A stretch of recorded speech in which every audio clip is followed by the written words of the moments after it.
አሁን ቀላል ይመስላችኋል? በቤተ ክርስቲያን ትምህርት መሰረት እውነተኛ ጸሎት የሚባለው መንፈስ ቅዱስ እንድንናገረው የሚፈቅደው። ማን የሚናገረው ነው አልኳችሁ? መንፈስ ቅዱስ። ሮሜ ምዕራፍ 8 ቁጥር 28 ላይ መንፈስ ቅዱስ ራሱ ይቃትትልናል ይላል። ያን ሰዎች ለሌላ ይመስላቸዋል።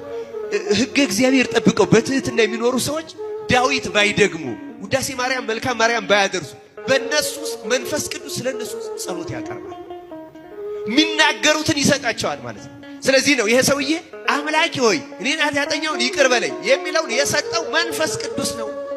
ይህ የሚያድን ጸሎት ነው። ታውቃላችሁ ዛሬ እግዚኦ መሐረነ ክርስቶስ ይቅር በለኝ እኔን እግዚኦ መሐረነ ክርስቶስ ከዚህ ጸሎት ይወጣል። በነገራችን አይታችሁ እንደሆነ ጌታ ለምሳሌ በጣም በመንፈስ ቅዱስ የተሰጡ ጸሎቶችን የምንጠብቃቸው ለዚያ ነው።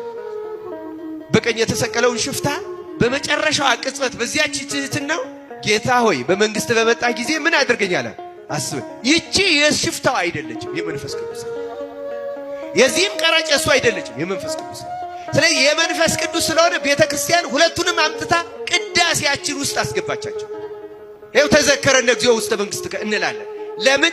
ጸሎቱ የሽፍታው የአይምሮ ጭማቂ አይደለም።